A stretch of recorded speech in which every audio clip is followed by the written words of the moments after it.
Magandang hapon mga kapatid. Magandang hapon mga kapatid. Sisimulan natin ang panghapong sesyon ng assembling ito sa pamamagitan ng musika. Kaya pakisuyong maupo na kayo at makinig ng mabuti sa ating musika.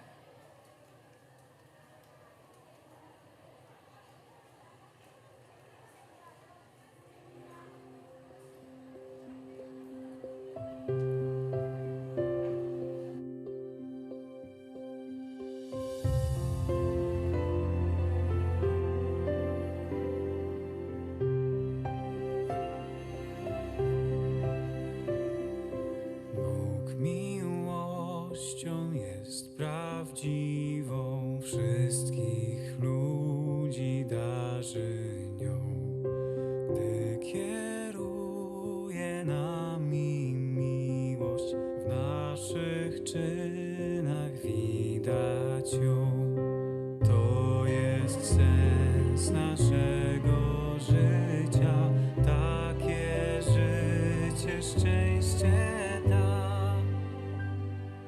Miłość nigdy nie zawiedzie, miłość wiecznie będzie trwać. Kocha nas dobry Bóg, bardzo ceni swoich sług. Miłuje prawdę Bożą, kocha bliźnich z całych sił. Gdy osłabnie, Bóg go wzmocni, by miłości pełen był. Ta życzliwa, czysta miłość pychę w sercu zwalczać chce. Gdy jest szczera, wszystko zniesie i przetrzyma chwile złe. Kocha nas dobry Bóg, bardzo ceni swoich sług. Nie pamiętaj cudzych błędów, Odrzuć kłótnie, żal i gniew. o problemach powiedz Bogu. Tych przykazań trzymaj się. Kochaj Boga całym sercem, bliźnich swych też kochać chciej. Miłość okaż więc każdemu, Bożą miłość zawsze ceń. Kocha nas.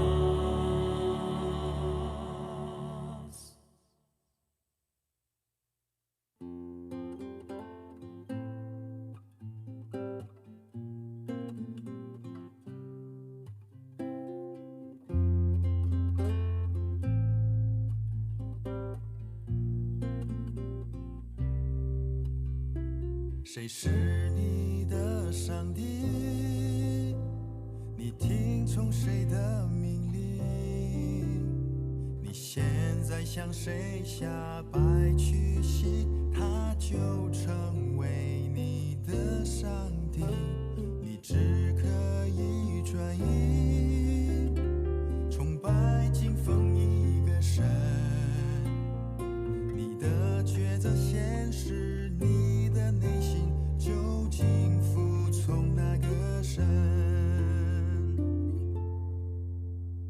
谁是你的上帝？你听从谁的命令？谁是真神假神？要分清，必须做明智的决定。你会选择拥护这世上的统治者，还是决心忠于独一真神天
siht puudus selge, mul tühjus vaid sees.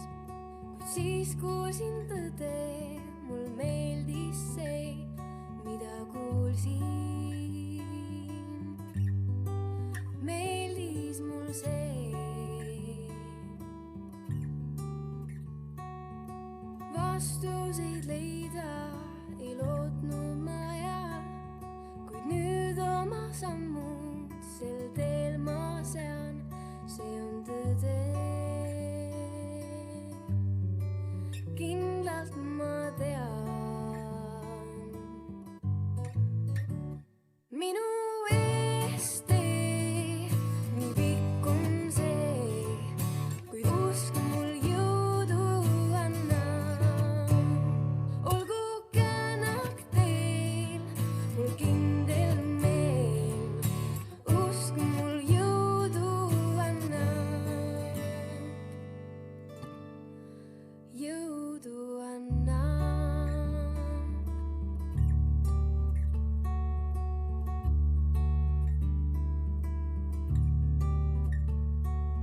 Nii kalliks pean kõike, mis teada ma saanud, ka teistele soovin, sest rääkida sellest soovin.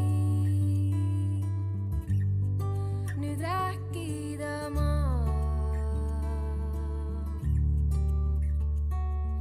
On kindel nüüd mu süda ning sees mul põleb soov su kõrval ikka olla ja käia koos, tahan käia sinuga koos. Minu eest tee nii pikk on see, kuid meeles hoida tahan. Olgu känak teel, mul kindel meel, usk mul jõudu annab. Jõudu annab.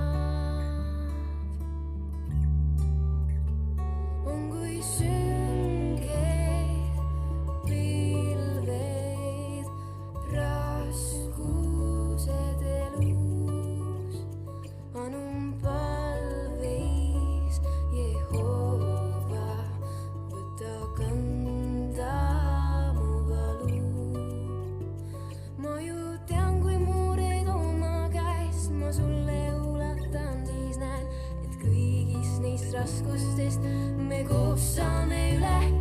Minu eest tee nii pikk on see, kuid meeles hoida tahan.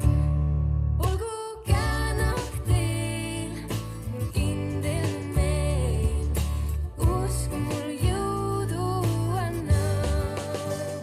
Nüüd võin kindlam ma olla veel, usk mul jõudu annab. Olgu känak teel, mul kindel meel, usk mul jõudu annab. Jõudu annab.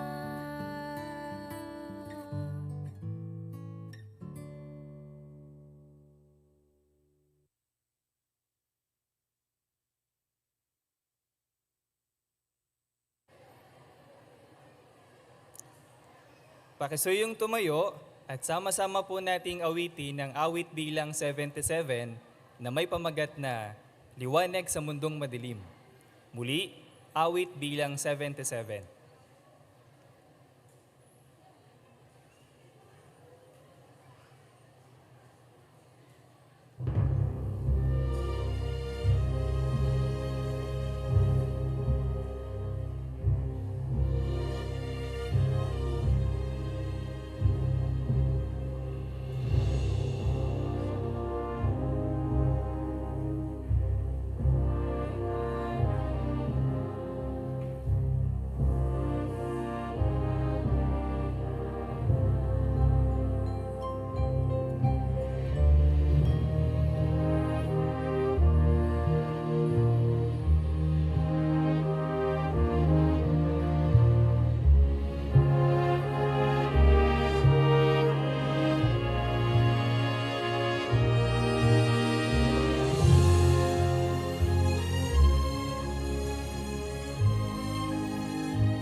Pakisuyong maupo na po kayo.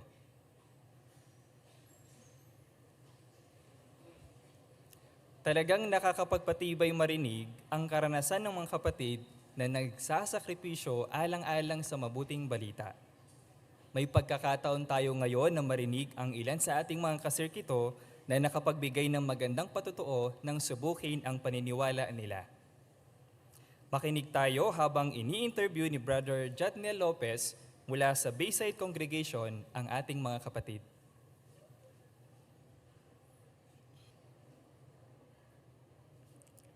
Napaharap na ba kayo sa isang sitwasyon kung saan kwenestyon ang iyong paniniwala? Sa totoo, hindi na bago sa atin yan at inaasahan na natin. Pero kapag tumutugon sa ganyang mga pag-question, paano natin maipapakita na hindi natin ikinahihiya ang mabuting balita? Bueno, pakinggan natin ang mga karanasan ng ating mga kapatid na napaharap sa ganyang mga pag-question pero hindi nila ikinahiya ang kanilang paniniwala. Ang ilan sa mga lugar kung saan maaari tayong makwestiyon ay sa ating mga sekular na gawain. Puntahan natin yung una, sa school. Kausapin natin ngayon si Sister Mika Maramag, isang regular pioneer sa South Harbor Congregation at siya ngayon ay nasa grade 11. Sister Maramag, pwede mo bang ikwento sa amin kung paano na-question yung iyong paniniwala sa school? Sa school po, ugali ko po maglinis ng classroom pagkatapos ng lessons. Napansin po ito ng classmates ko, kaya tinanong po ako ng isa kung ano yung religion ko. Sinabi ko pong isa akong saksi ni Jehovah. Pagkatas nun, sinimulan niya akong tuksuhin dahil sa aking paniniwala, lalo na sa celebrations tulad ng birthday at Pasko. Tinawag niya akong boring dahil hindi po ako nakikiselebrate sa kanila. Mahirap nga yan kasi nakaka-stress ng mag-aral, dadagdagan pa ng pang-asar. Pero sa kabila ng hamon, paano mo hindi ikinahiya ang mabuting balita? Noong panahon na po yun, hindi po ako agad nakapagpatotoo dahil naisip ko baka mas lalo pa niya akong ibuli. Pero ipinakita ko na hindi ko kinahihiya mabuting balita nang ibitahan ako ng isa pa naming kaklase sa kanyang birthday party. Though aware siya na hindi po ako nagsiselebrate ng birthday. Sa tulong ng Diyos na Jehovah, binigyan niya ako ng lakas ng loob na mas ipaliwanag sa kanya ang dahilan kung bakit hindi ako nagsiselebrate ng birthday. Malaki ang naitulong sa akin ng article na bakit hindi nagdidiriwang ng birthday ang mga saksi ni Jehovah upang pailiwanag ng simple ang dahilan sa kanya. Dinagdag ko pa na pwede naman tayo magbigay ng regalo o maghanda kahit walang okasyon. Habang pinapaliwanag ko po ito, napakinggan din po pala ito ng kaklaseng nambubuli sa akin. Mahusay yung iyong naging taktika, naiwasan mong lumala yung sitwasyon, pero sa hindi niya inaasahang paraan, napatotohanan mo siya. Ngayon, ano yung naging resulta dahil hindi mo ikinahiya yung mabuting balita? Bilang resulta, hindi lang po yung kaklaseng nag-invite sa akin ng gumagalang sa paniniwala ko, kundi pati yung bully. Nagpapasalamat ako kay Jehovah dahil tinulungan niya akong ipakita na hindi ko kinahihiya ang mabuting balita. At pinagpala niya pa nga ito kasi sa wakas, tinigilan din niya yung pambubuli sa akin. Talagang nakakaginhawa, no? Gumaan yung iyong school life. Salamat sa iyong karanasan. Puntahan naman natin ngayon yung ikalawa, sa trabaho. Kausapin naman natin si Sister Christine Bansil, isang regular pioneer sa Bambang Congregation at matagal siyang nagtrabaho sa corporate world. Sister Bansil, alam namin na maraming beses ka nang na-question sa trabaho, may kaugnayan sa iyong paniniwala. Pwede mo bang ikwento yung isa? Lunch break yun nang tinanong ako ng office mate kong lalaki kung bakit hindi nagsiselebrate ng Pasko ang mga saksi ni Jehovah. Para sa kanya kasi, hindi mahalagang malaman kung yung December 25 yung totoong date ng araw ng kapanganakan ni Jesus. Basta mahalaga mag-celebrate kasi paraan nila yon para ipakita na mahal nila ang Diyos. Hindi na nila tinitingnan kung ano yung pinagmula ng Pasko. Mahirap nga yung sitwasyon na yun. No? Talagang matibay yung kanyang paninindigan sa paniniwala niya. At sa tono, parang iginigate niya pa sa'yo. Pero sa kabila nun, paano mo hindi kinahiya ang mabuting balita? Ipinakita ko na pinakikinggan ko yung mga sinasabi niya. Nagpapasalamat ako sa Diyos na Jehovah dahil nandun yung tulong niya para hindi ko ikahiya yung mabuting balita. Dahil naging firm ako sa pagsasabi na tayong mga saksi ni Jehovah ay patuloy na nagsasaliksik o pinag-aaralan kung yung ating bang mga itinuturo, pagkilos, maging ang paniniwala sa likod ng selebrasyon ay kalugod-lugod sa Diyos. Dahil sa limitado yung oras, nagsagawa pa ako ng karagdagang mga hakbang. Binigyan ko siya ng aklat na ano ba talaga yung itinuturo ng Biblia at nabanggit ko rin yung website natin na jw.org bilang karagdagang pagpapatotoo. Mahusay yung iyong naging pagtugon, no? Sa kabila ng limitadong kalagayan. At syempre, yung iyong naging pagtsatsaga, gumawa ka ng karagdagang mga hakbang. Ngayon ano yung naging resulta dahil hindi mo ikinahiya yung mabuting balita sa kanya? Hindi ko alam na tumatak sa kanya yung lahat. Kaya nagpapasalamat ako sa tulong ng Diyos na Yehova dahil andun yung tulong niya para hindi ko ikahiya yung mabuting balita kasi pinagpala niya. Nalaman ko na lang na itong office mate na ito ay nagsikap na makahanap na magkakandak sa kanya ng Bible study.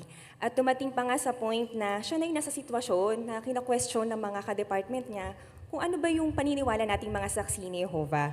Hanggang sa maglaon, siya ay nabautismuhan. At paglipas pa ng ilang mga taon, hanggang sa ngayon, naglilingkod na siya bilang elder sa kanilang kongregasyon. Napakagandang resulta. Talagang yung mga itinanim ay pinalago ni Jehovah sa kanya. Maraming salamat sa iyong karanasan. Kaya talagang maaasahan natin na pwede tayong ma-question doon sa ating mga sekular na gawain, may kaugnayan sa ating mga paniniwala. Kaya dapat, huwag natin itong ikahiya. Ang isa pang gawain kung saan pwede tayong ma-question ay doon sa ating ministeryo. Kausapin natin ngayon si Brother Dave Francisco, isang elder at regular pioneer sa Bayside Congregation at bahagi ng kanyang personal ministry ay ang kanyang disaksing kapamilya. Brother Francisco, pwede mo bang ikwento sa amin kung paano na-question ang iyong paniniwala sa loob ng inyong pamilya? Normal lang na kumontra yung isang debotong family kapag lumipat ng religion yung kanilang family member, lalo na kung sa saksi ni Jehovah mapupunta. Kaya nakaranas ako ng pansamantalang panguusig mula sa malalapit na kamag-anak ng tatay ko. At yun, para sa kanila, naligaw ako ng landas at gayon din, naparatangan yung tatay ko na pabayang magulang. Kaya, yun, dahil nga naging saksi ako. So kalapastanganan daw kasi yung umalis sa family tradition. So bale parang hindi na pangungwestiyon judgment na kagad masama na maging saksi ni Jehovah. Matinding hamon nga yan. Talagang hindi maganda yung tingin nila sa atin. Pero sa kabila niyan, paano mo hindi kinahiya ang mabuting balita? Malungkot yung sitwasyon, pero hindi namin ikinahiya yung mabuting balita. Sinikap namin pamilya na every time na dumadalo kami sa tatay ko, inumpisa namin yung pag-uusap sa teksto, tsaka sa mga iba't ibang mga topic sa Bible, kasama yung mga kapatid ko. At para makita niya na kahit iba yung pananampalataya ako, nagkakasundo kami magkakapatid, tapos naririnig niya. At gayon din, dahil naririnig niya, sinubukan niya na kontrahin kami gamit yung King James Version na Bible tungkol sa pangalan ng Diyos. Pero nakita niya mismo sa awit 83:18 na ang pangalan ng Diyos na Ama ay Jehovah. At gayon din, minsan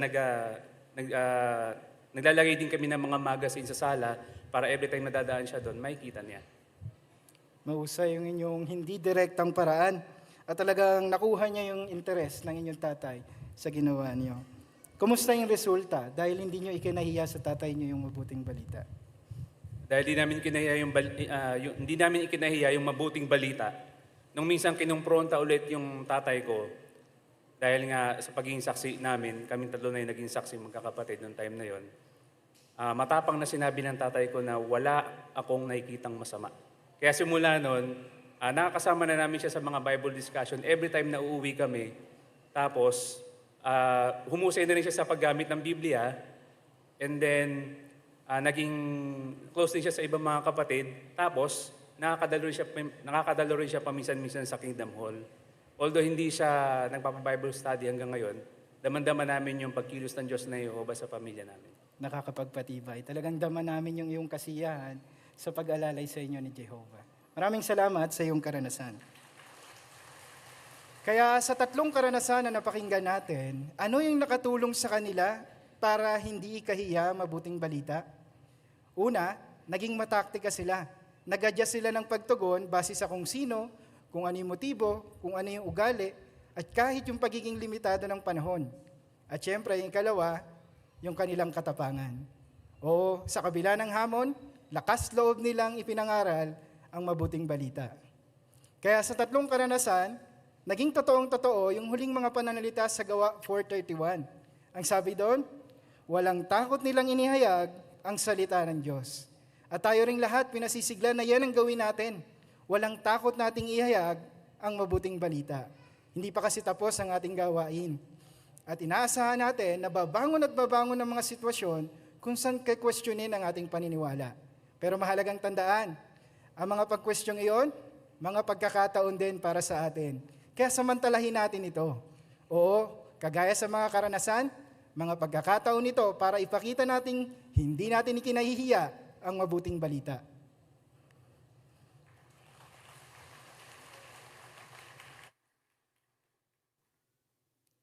Salamat, Brother Lopez, sa nakapagpapatibay na interviewing yon.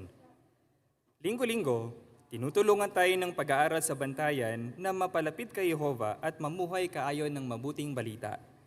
Magtuon ng pansin kay Brother Richie Acosta mula sa North Harbor Congregation habang inihaharap niya at ng kanyang mga kasama ang sumaryo ng aralin para sa linggong ito. Salamat, Brother Acosta, at sa mga kasama mo. Paano natin may papakita sa gawa na mahal natin si Jehovah at ang mabuting balita?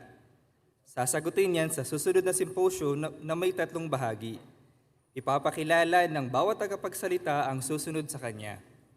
Tawagin natin ngayon si Brother Jonathan Mendoza mula sa Tansa Congregation para iharap ang unang bahagi ng symposium na may pamagat na hindi natin ikinahihiya ang pamantayan ng Diyos sa moral.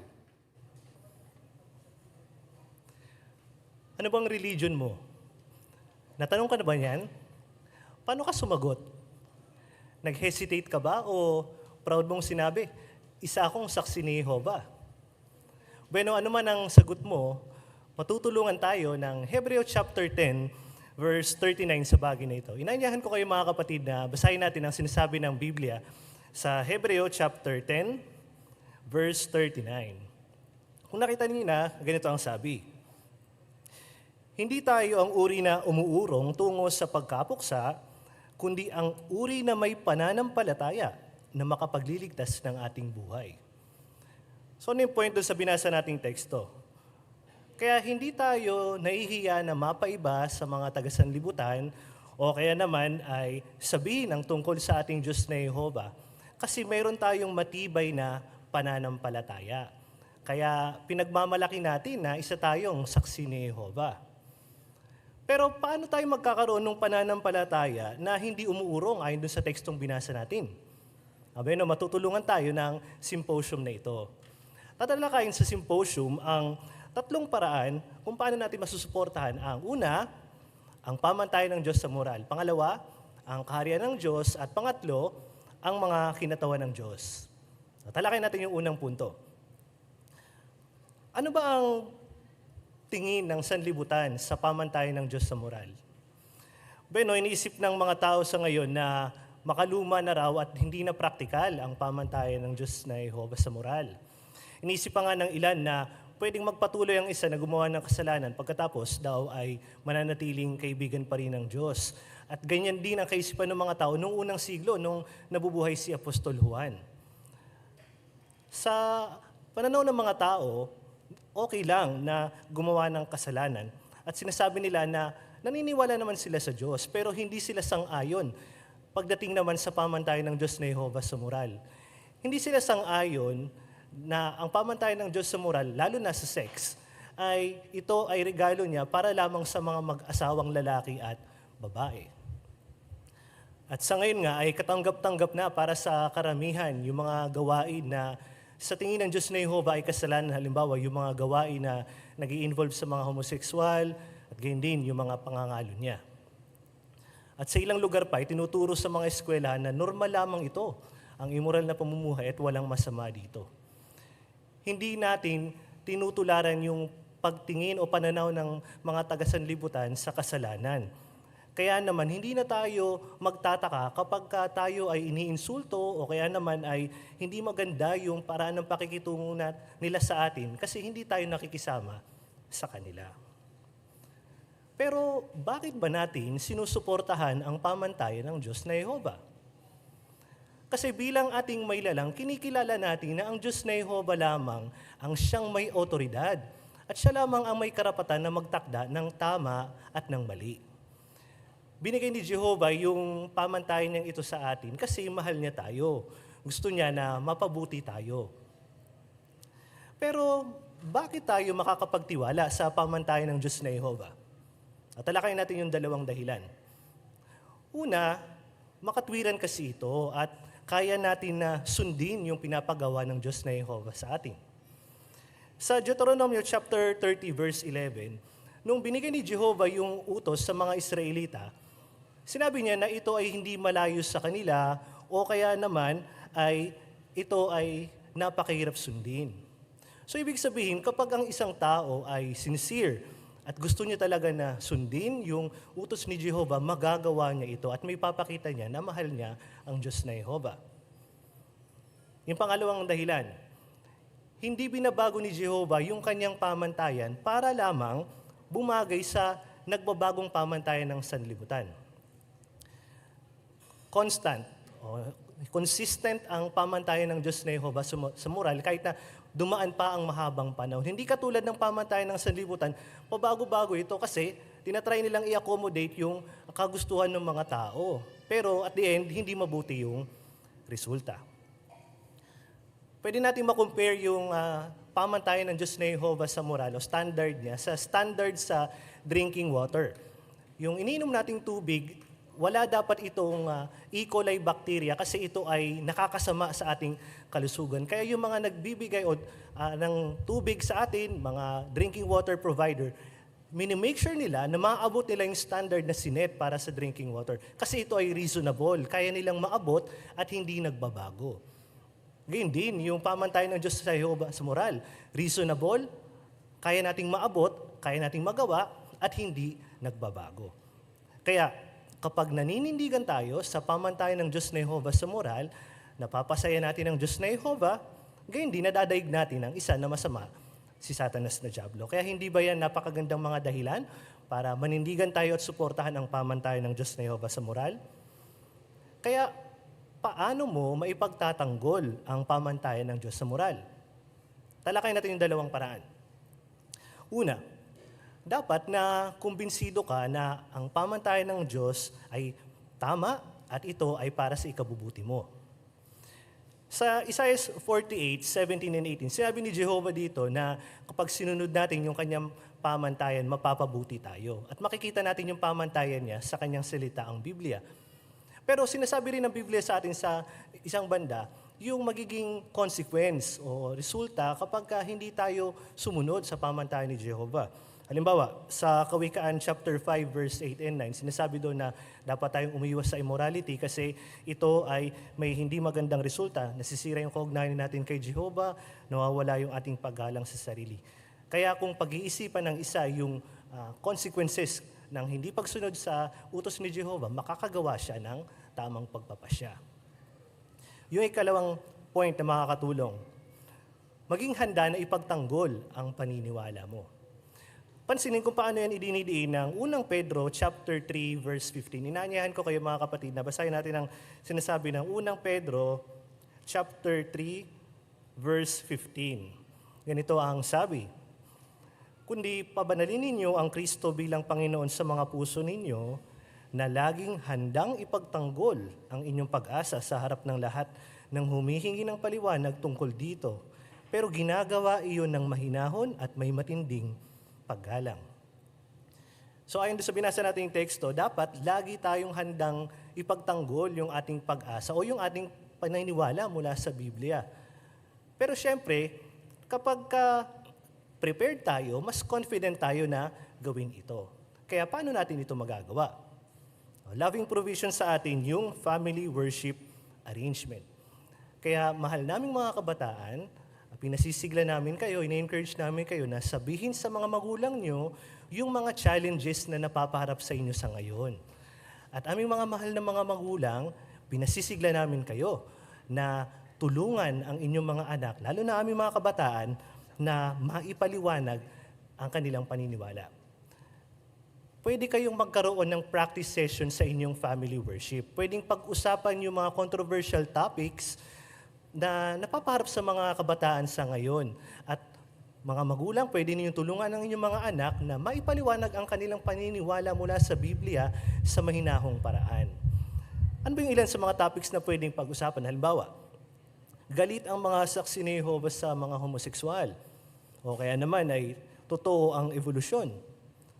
Makapagtitiwala kayo mga kabataan, natutulungan kayo ng Diyos na Jehovah na maalala yung mga pinaghandaan ninyo sa tulong ng kanyang banal na Espiritu para maipagtanggol ninyo ang pamantayan ng Diyos sa moral. Sa pagkakataong ito ay makakapanood tayo ng isang pagtatanghal. So ang setting, may assignment si Jillian sa school. Kaya lang kapag ginawa niya yung assignment na iyon, parang lumalabas na sinusuportahan niya yung homoseksualidad. So ngayon, tingnan natin kung paano siya tinulungan ng kanyang mga magulang na maging handang ipagtanggol ang pamantayan ng Diyos sa moral. Ayos. O, ready ka na? Kabahan po ako. Ako din. Pero sigurado ako, mapapasaya mo si Jehovah. Kaso, baka magalit po sa akin si Sir. Siguro. Pero, huwag kang matakot. Natatandaan mo ba yung sinabi ni Daddy kagabi sa family worship tungkol kay David? Opo, hindi inisip ni David kung gaano kalaki si Goliath kumpara sa kanya. Ang inisip niya kung gaano kaliit si Goliath kumpara kay Jehovah.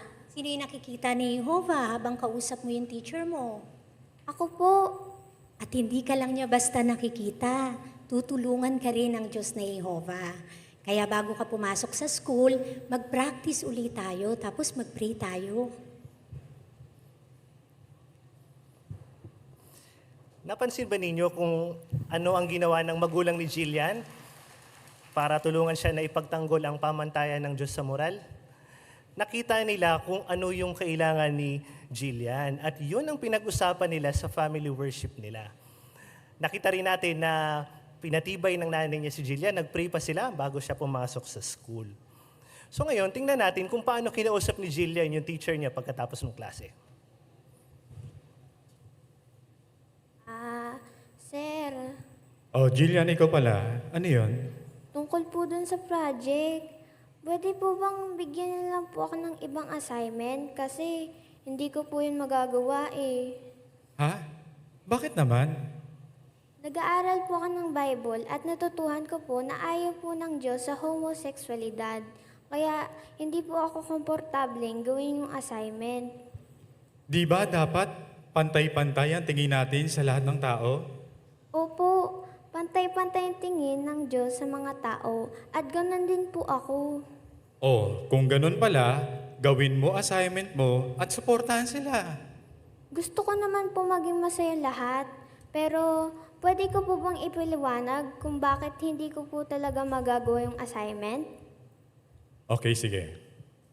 Naniniwala po ako na lahat ng tao may karapatang pumili at pinipili ko po na suportahan ang pamantayan ng Diyos kasi alam ko po na yun ang tama at yun ang magpapasaya sa atin. Kaya sana po bigyan niyo lang po ako ng ibang assignment. Hindi ko alam. Pero sige, tingnan ko kung anong assignment o project ang pwede ko ibigay sa'yo. Okay po, sir. Salamat.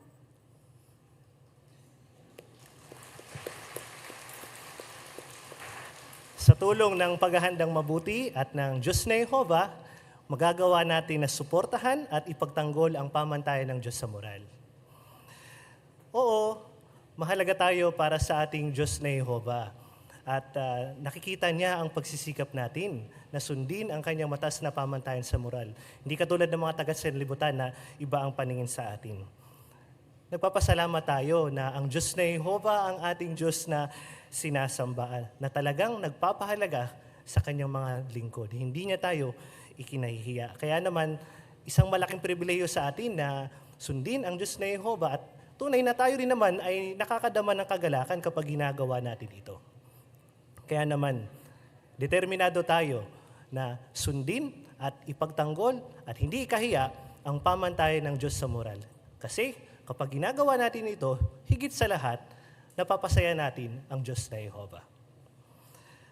Pakinggan naman natin ngayon si Brother Ronald Pangan mula sa Magsaysay Congregation habang tinatalakay niya ang susunod na bahagi ng symposium na ito, Hindi Natin Ikinahihiya ang Kaharian ng Diyos.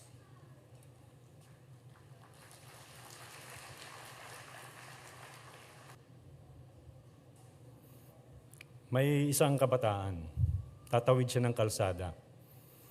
Tinuruan siya at kumbinsido siya na tama ang paggamit ng overpass.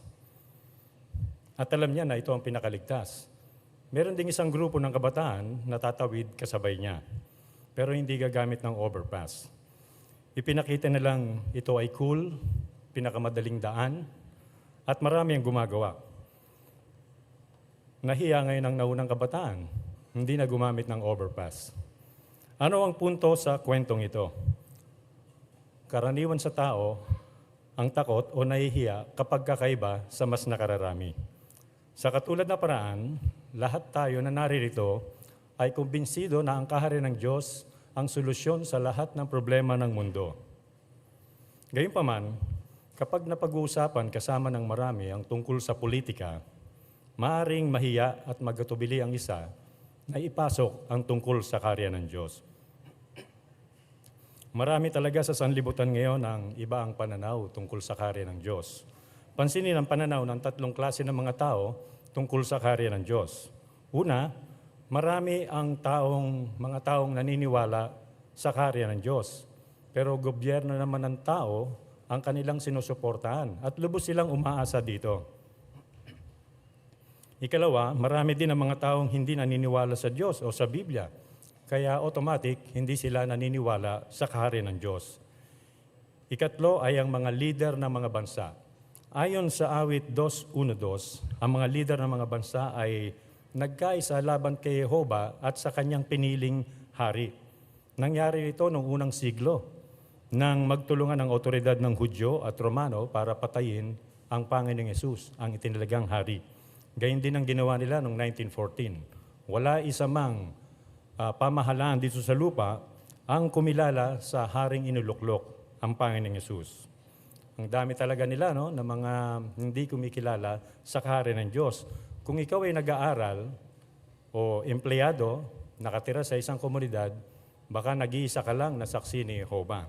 At kapag nakaramdam ka ng takot, maaaring magatubili ka at mahiya na ipaalam na panig ka sa kaharian ng Diyos. Paano natin magagawang hindi ikahiya ang kaharian ng Diyos? Kailangan maging malinaw sa ating isipan at kumbinsido tayo na ang kaharian ng Diyos ay sobra-sobra ang kahigatan kumpara sa pamahalaan ng tao. Pansinin kung paano nakahigit ang kaharian ng Diyos sa pamamahala ng tao. Una, habang itinataguyod ng mga namamahala sa lupang ito ang kapayapaan, patuloy naman ang paggawa nila ng modernong mapamuksang mga sandata at nagtutulungan yung mga magkaalyado para matuto ng mga taktika sa pakikipagdigma. Walang silbi ang itinataguyod nilang kapayapaan kung patuloy naman ang paggawa nila ng armas. Ngunit ipinakikita ng awit 46:8-9 na sisirain ni Jehovah. Sisirain ng kaharian ng Diyos ang mga sandatang ito at wawakasan ang mga digmaan. Hindi ba nakahigit na solusyon niyon? Walang sandata para walang digmaan? Isa pa, ang pamahalaan ay patuloy na nagpapagawa at nag-aayos ng mga pasilidad ng paggamutan at ospital. At napakagandang proyekto nito. Ngunit ipinakita lamang nito na inaasa ng mga eksperto ng sanlibutan na dadami pa ang mga ngailangan ng medikal na atensyon dahil sa paglaganap ng sakit. Ngunit sa kaharian ng Diyos, ayon sa Isaiah 33:24, walang sakop nito ang magkakasakit. Kahit anong sakit ay wala. Kaya wala na rin kamatayan at wala na rin naghihirap na kalooban dahil sa problemang ito. Ngayon, ikakahiya pa ba natin ang solusyon at pag-asang ibinibigay ng kaharian ng Diyos? Hindi. Buong pagmamalaki nating masasabing ang kaharian ng Diyos lamang ang tunay na solusyon. Malapit na itong kumilos at gawin ang mga bagay na hindi kayang gawin ng kahit anong institusyon dito sa lupa. Kamangha-mangha din ang kayang gawin ng kaharian ng Diyos ngayon pa lang. Habang nagkakawatak-watak ang sangkatauhan o sistema ng tao, tinuturuan tayo lahat ngayon na narito kung paano maging sakop ng pamamahala ng kaharian ng Diyos. At nagawa nito na magkaisa ang bayan ni Jehovah kahit na magkakaiba ang personalidad at pinagmulan. Ilan lamang yan sa kahigitan ng kaharian ng Diyos sa pamamahala ng tao. Pero kahit sa ang aspeto ng pamamahala natin ito tignan, walang may kukumpara sa kaharian ng Diyos. Pero kahit panig tayo sa kaharian ng Diyos, iginagalang naman natin ang gobyerno ng tao. Kaya sinusunod natin ang batas ng gobyerno tulad ng pagbabayad ng buwis, batas sa trapiko, mga kaayusan sa barangay, at marami pang iba. Pero sa paanong paraan pa natin maaaring suportahan ang kaharian ng Diyos? Basahin natin ang 1:18:36. Tingnan natin ang sinasabi nito. 1:18:36. Sumagot si Jesus, ang kaharian ko ay hindi bahagi ng sanlibutan ito. Kung ang kaharian ko ay bahagi ng sanlibutan ito, lumaban sana ang mga tagasunod ko para hindi ako madakip ng mga Hudyo. Pero ang totoo, hindi nagmula rito ang kaharian ko. Dahil panig tayo sa kaharian ng Diyos, at ang kaharian ng Diyos ay hindi bahagi ng sanlibutan ito, gaya ng binasa nating teksto, limitado lang ang autoridad ng gobyerno ng tao. Masusundin natin yung batas ni Jehovah kapag salungat dito ang autoridad ng tao. Pagdating sa issue sa politika, neutral tayo. Wala tayong pinapanigang kandidato o kaya mga partido. Kahit ang puso natin ay neutral. Ang puso natin ay hindi nagsasabi na sana manalo itong kandidato na ito kasi mabait siya sa saksi. O kaya sa tingin natin ay magaling siya na tagapamahala. Kaya kahit sa panloob nating kaisipan at damdamin, wala tayong pinapanigan sa politika.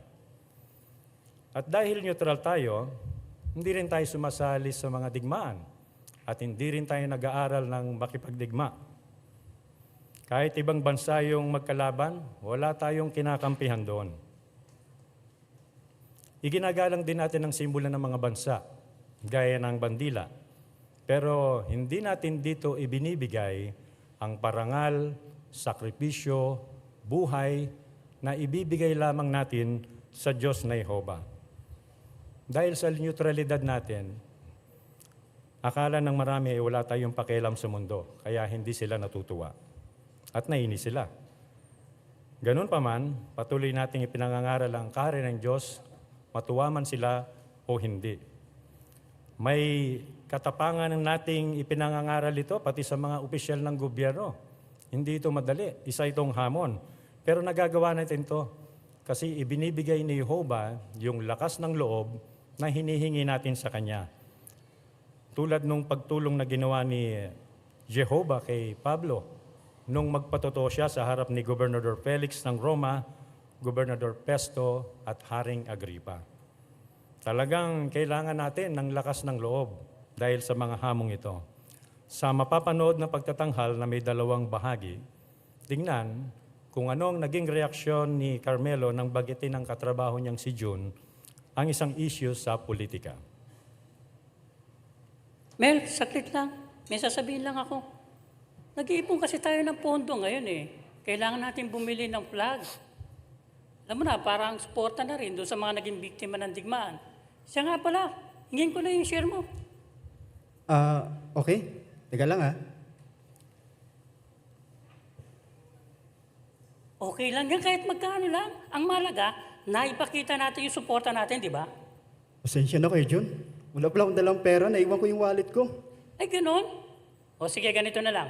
May iniwan akong box doon sa may loob ng office. So, doon mo na lang ihulog yung share mo. May QR code doon, scan mo na lang din. Okay ba yun? Sige, salamat. Aasahan ko yan, ha?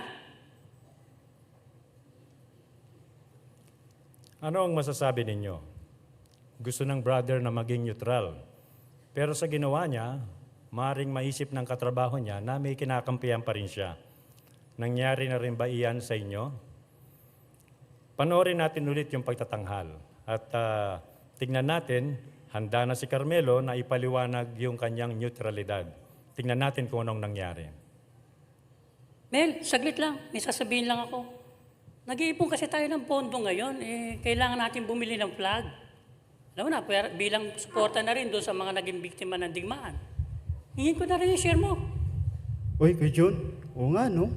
Grabe talaga yung nangyari. Kawawa na yung mga tao. Salamat dun sa ginagawa nyo ha. Pero may ginagawa na rin kasi ako para ipakita ko yung suporta ko. Hindi. Wala ka namang gagawin Magdo-donate ka lang naman, maski magkano lang. Ang malaga na ipakita natin, suporta natin, di ba? Naunawaan ko naman yung Kuya John. Pero may pinagagamitan na kasi ako ng pera, tsaka ng oras ko. Tumutulong din ako. Ha? Saan ka naman tumutulong? Doon sa ginagawa namin bilang mga saksi ni Jehovah. Okay na ba? Pakita ko sa iyo kung paano namin ginagawa ang pagtulong doon sa mga naapektuhan ng digmaan. Dito yun sa jw.org. Paano pupunta ko pa yung mga kasama natin doon sa kabila Pero saglit lang ba yan? Ito yung ginagawa namin kay John. Tinutulungan namin yung mga saksi sa ibang bansa kasi para namin silang pamilya. Kapatid yung turing namin sa kanila kasi kapareho namin sila ng paniniwala. At dito, pinapaliwanag yung isa sa paniniwala namin. Ang sabi, papahirin ng Diyos ang bawat luha sa mga mata nila at mawala ng kamatayan, pati ang pagdadalamhati at ang pag-iyak at ang kirot. Ang dating mga bagay ay lumipas na. Naniniwala ko na malapit ang gamitin ng Diyos ang kaharian niya para maging payapa ang buong lupa. Kaya kaharian lang ng Diyos ang sinusuportahan ko. Sa bagay, maganda yung paniniwala nyo na yan, Amel, Pero kung sakali, kung gusto mo mag-donate, andun lang naman yung box. Okay ba yan? Salamat.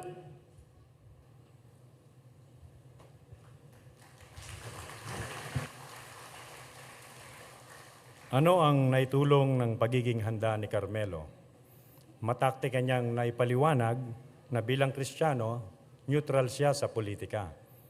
At ng bandang huli, nakita niyo, naipasok niya ang usapan tungkol sa kaharian ng Diyos. Ipanalangin natin kay Jehovah na tulungan tayong magkaroon ng lakas ng loob na ipangaral ang tungkol sa kaharian ng Diyos basta may pagkakataon.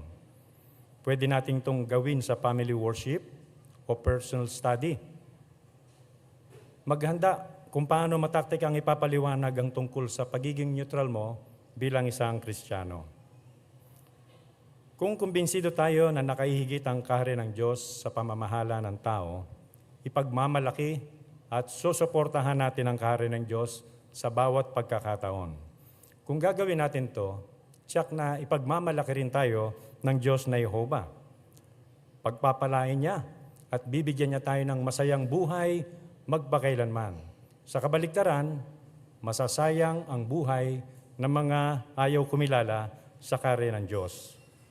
Gawin natin ang gaya ng ibinulalas ng salmista sa awit 145:11 hanggang 13. Ipagmalaki natin na karapat-dapat ang Diyos na Jehovah sa pagpuri buhat sa lahat ng panig. Kaya maging determinado, maging handa, at magsalita tungkol sa mabuting balita ng kaharian sa bawat pagkakataon. Tatalakay ni Brother Japet Llagas mula sa Gagalangin Congregation ang huling pahayag sa symposium na ito, hindi natin ikinahihiya ang mga kinatawan ng Diyos.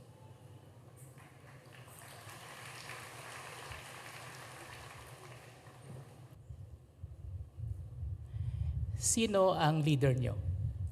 Kung minsan na itatanong sa atin yan ng mga tao kasi iniisip nila na ang mga relihiyon ay may kinikilalang leader o mga pinuno. At ipinagmamalaki nating sabihin na ang leader natin ay sumusunod tayo sa binuhayng muling si Jesucristo na sumusunod naman sa kanyang ama na si Jehovah. Pero dahil gustong tiyakin ng Diyos ni Jehovah at ni Jesus na napapangalagaan tayo sa espiritual, nag-aatas siya ng tapat na mga lalaki para maging mga kinatawan o mga representative dito sa lupa. At para manguna sa atin sa ilalim ng patnubay ni Jehovah at ni Jesus. At dahil sa kaayusan na ito ng Diyos na Jehovah, napaka-organisado ng ating gawain. Natatamasa natin ang espiritual na pagkain at nagkakaisa tayo bilang mga lingkod ng Diyos na Jehovah. Ang tanong, sino ang mga kinatawan ng Diyos sa ngayon? Siyempre, pangunahin na ang tapat at matalinong alipin o ang governing body. Inatasan sila ng Diyos na Jehovah na manguna sa gawain ng bayan ng Diyos sa buong mundo. Kasama din ang mga branch committee sa mga tanggapang pansangay. At andyan din ang ating mga circuit overseer at ang mga masisipag na mga elders sa ating kongregasyon. At bilang mga kinatawan ng Diyos, napakahalaga ng ginagampanan na gawain ng mga kapatid na ito. Naglilingkod sila bilang pastol, mga guro, para patibayin ang kongregasyon. Kaya naman, nakakapaglingkod tayo ng payapa, panatag at masaya kahit nabubuhay tayo sa mahirap na panahon sa ngayon. Kaya angkop lang na ilarawan sila ng Biblia sa Efeso 4:8 na sila ay mga regalo mula kay Jehovah. Pero iba ang pagtingin ng sanlibutan sa mga kinatawan ng Diyos. Dahil sa mataas na pamantayan sa moral na sinusunod nila at dahil sa pagsuporta sa kaharian ng Diyos, madalas na hinahamak at minamaliit pa nga ng sanlibutan ang mga kinatawan ng Diyos. Kaya naman pinapayuhan tayo ng Biblia na huwag tayong magpa-impluwensya sa kaisipan ng sanlibutan. Maging determinado po tayo na sundin ang payo ng Biblia sa unang Tesalonica, Kabanata 5, talatang 12 at 13, na igalang at patuloy na sundin ang mga nangunguna sa atin. Pakisuyo, basahin po natin ang payong ito. Basahin natin ang unang Tesalonica 5, 12 at 13. Ganito po ang sabi ng Biblia. Ngayon mga kapatid, hinihiling namin sa inyo na igalang ang mga nagpapagal sa gitna ninyo at nangunguna sa inyo may kaugnayan sa gawain ng Panginoon at nagpapayo sa inyo. Mahalin ninyo sila at maging mas makonsiderasyon sa kanila dahil ginagawa nila o dahil sa ginagawa nila. Makipagpayapaan kayo sa isa't isa. Idiniin po sa binasa natin na dapat nating igalang, dapat nating mahalin, at maging mas makonsiderasyon sa mga nangunguna sa atin. Bakit? Dahil napakabigat ng gawain ng mga kapatid na ito. Napakabigat ng kanilang atas. Sila ay nagpapagal, sila ay nagsasakripisyo para mapangalagaan tayo. Ginagalang din natin ang mga inatasan ng Diyos na Jehovah dahil sa pamamagitan ng banal na Espiritu, naatasan sila na maging kinatawan ng Diyos. At syempre, nasa pangangasiwa sila ng anak ng Diyos na ulo ng kongregasyon na si Jesucristo. At kung tungkol naman sa tapat at matalinong alipin, ayon sa Mateo 24:45, ang Panginoong Hesus mismo ang nag-atas sa kanila para mapakain tayo sa espiritual sa tamang panahon. Ibig sabihin na ang mga kinatawan ng Diyos ay pinili at binigyan ng mabigat na pananagutan ng Diyos na Jehovah. Pero totoo naman na ang lupong tagapamahala o ang governing body ay hindi naman sila mga perpekto. Pero hindi ito ang dahilan. Hindi ito magiging dahilan para mabawasan ang paggalang natin sa kanila. Dahil nakikita po natin mga kapatid na ginagamit sila ng Diyos na Jehovah at pinagpapala ng Diyos na Jehovah ang lahat ng ginagawa ng tapat at matalinong alipin. Halimbawa, dahil sa patnubay ng banal na espiritu sa lupong tagapamahala, mas nauunawaan na natin sa ngayon ang katotohanan sa kasulatan na dati ay hindi natin naiintindihan. At dahil din sa patnubay ng Diyos na Jehovah, napapangasiwaan ng lupong tagapamahala lang napaka-organisado ang gawaing pangangaral natin sa buong mundo. Pinagpapala din ng Diyos na Jehovah ang mga proyekto na ginagawa sa ilalim ng lupong tagapamahala. Halimbawa, pagtatayo ng mga Socratic facilities, mga kingdom halls, at pag-uorganisa ng Socraticong mga paaralan.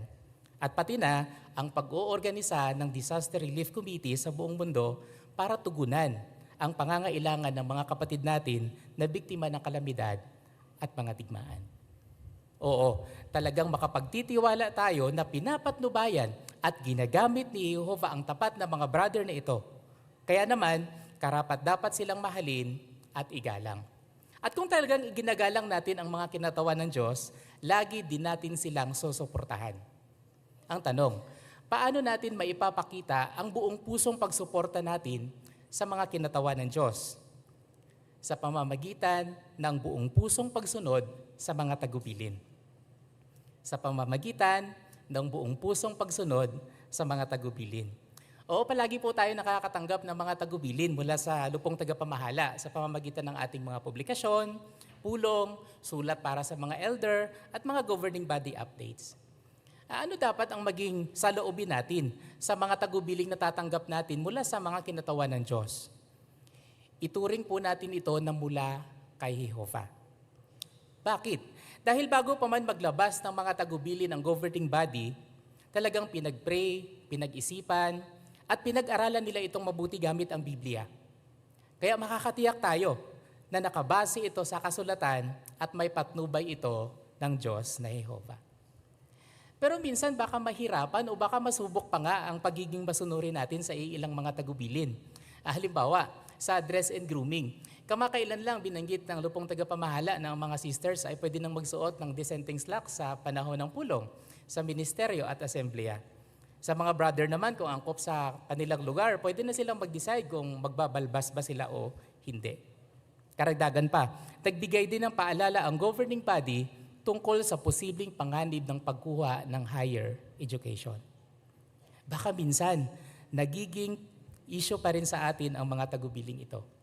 O baka mapaisip pa nga tayo kung talaga bang sinusunod nila ang tagubilin ni Jehovah. Pero tandaan natin mga kapatid, na pinagkatiwalaan sila ng Diyos na Jehovah na gumawa ng gayong mga desisyon. Kaya kailangan din nating magtiwala sa kanila dahil kung hindi tayo nagtitiwala sa mga kinatawan ng Diyos, hindi natin masasabing nagtitiwala tayo kay Jehovah. Ano ang magiging resulta kung tayo ay buong pusong nagiging masunurin sa mga tagubilin? Siyempre, nakakatulong po tayo para mapanatili ang kapayapaan at pagkakaisa sa kongregasyon. Sumusulong din ang ating kongregasyon kapag ang lahat ay mapagpakumbabang nagpapasakop sa mga desisyon ng lupon ng matatanda. At higit sa lahat, na ipapakita natin kay Jehovah na nagtitiwala tayo sa Kanya at iginagalang natin ang mga kaayusan niya. Sa mapapanood na pagtatanghal, pinag-uusapan ng dalawang tatay ang goal ng mga anak nila. Tingnan kung paano ipinakita ni Kuya Manny na sinusuportahan niya ang mga kinatawan ng Diyos. Panoorin natin ang pagtatanghal. Alam mo Kuya Manny, laki ako sa hirap. Ayoko matulad yung anak ko sa akin. Alam ko namang mahal mo ang iyong anak, Ramon. At talagang nagtatrabaho kang mabuti para sa iyong pamilya. At yan naman ang sinasabi ng unang Timoteo 5:8. Kahit ako, gusto ko rin yung best sa aking mga anak. Kaya kailangan natin na magpakita ng mabuting halimbawa sa kanila. Tama ka, Kuya. Pioneering, Bethel, LDC. Magagandang mga goal yun, kaso di naman sa pag-ano. Pero minsan ba, naisip mo, naiintindihan kaya talaga ng governing body kung gaano kahirap ang buhay natin sa ngayon? Anong ibig mong sabihin? Ang hirap kumayod sa ngayon, Kuya. Next year, gagraduate na si Krisa. At ayoko mahirapan siya. Hindi kaya mas maganda kung mag-focus muna siya sa trabaho para makaipon? Tapos saka siya mag-pioneer, pumasok sa Bethel, o kaya tumulong sa konstruksyon ng mga Kingdom Hall. Nakakatuwa ka naman at talagang iniisip mo ang kinabukasan ni Krisa. Salamat. Hindi naman sinasabi ng governing body na huwag na tayong magsikap sa pagtatrabaho at paglalaan sa ating pamilya. Lagi lang nilang ipinapaalala sa atin na napakahalaga na unahin natin ang kaharian. At pag ginawa natin yun, alam natin ang sinasabi ng Mateo 6:33. At ibibigay niya sa atin ang lahat ng kailangan natin? Si Jehovah ang nangako nun. At responsibilidad natin na turuan ng ating mga anak na magtiwala sa pangakong yun. Pero Kuya, responsibilidad din natin na tulungan silang tumayo sa sarili nilang mga paa. Tama ka naman. Mahalaga rin na tiyakin natin ang kinabukasan ng ating mga anak. Pero Ramon, hindi yun ang pinakamahalaga. Siguro nga mali na yung focus ko. Alam ni Jehovah ang lahat ng pinagdadaanan natin. At alam din niya na kung uunahin natin o hindi natin uunahin ang kaharian at magpo-focus tayo sa ibang mga bagay, baka mawala sa atin ang lahat. Maganda ang tekstong ito. Alam mo rin ito. Unang 1:2:17. Ang sanlibutan ay lumilipas, pati na ang pagnanasa nito. Pero ang gumagawa ng kalooban ng Diyos ay mananatili magpakailanman. Yan ang kinabukasan na gusto natin para sa ating mga anak. ang manatili magpakailanman. Yan ang gusto ko. Naintindihan ko na, Kuya Manny. Gusto ng governing body na ilaan natin ang pangangailangan ng pamilya natin. Pinapaalala lang nila na sinasabi ni Jehovah, naunahin natin ang karyaan. Maraming salamat sa paalala mo, Kuya. Kailangan ko to.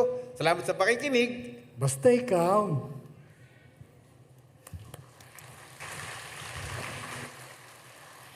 Pareho ba kayo ng naiisip ni Kuya Ramon? Napansin ba ninyo ang tiwala ni Kuya Manny sa tapat at matalinong alipin? Oo, alam ng mga kinatawan ng Diyos ang mga nangyayari sa atin. Pinapatibay nila ang pananampalataya natin at tinutulungan tayong magtiwala na talagang pangangalagaan tayo ng Diyos na Jehovah at ang mga anak natin.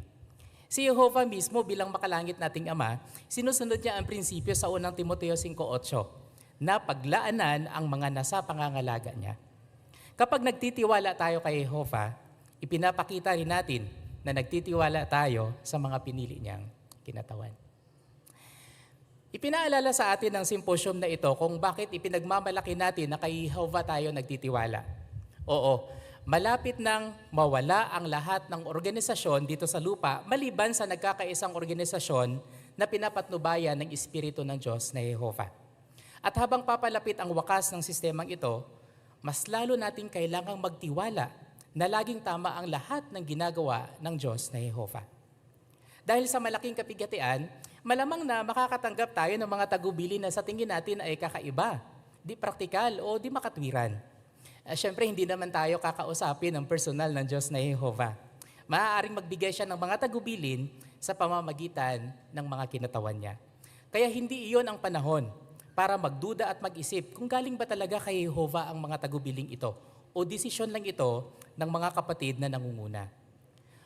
Magtitiwala ka ba kay Jehovah at sa mga kinatawan niya sa kritikal na panahong iyon ng malaking kapigatian?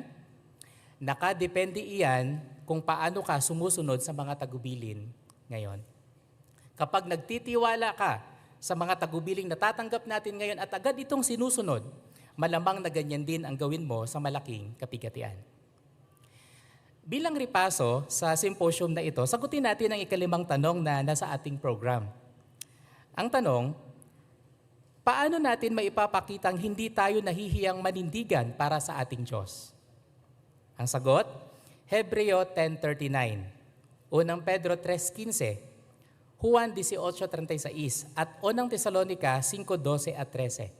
Sa salita at gawa, ipakitang sinusuportahan natin ang pamantayan ng Diyos sa moral at kaharian niya at ang mga kinatawan niya.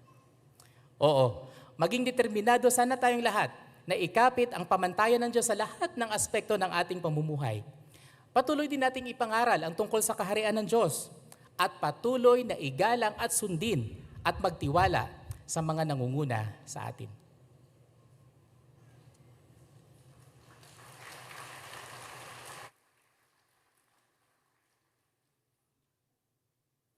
Salamat mga kapatid at sa inyong mga kasama. Tumayo tayo ngayon at awitin natin ang awit bilang 40 na may pamagat na Tayo Ba'y Kanino? Pagkatapos ng awit, maaari po kayong manatiling nakatayo para sa ilang patalastas. Muli, awit bilang 40.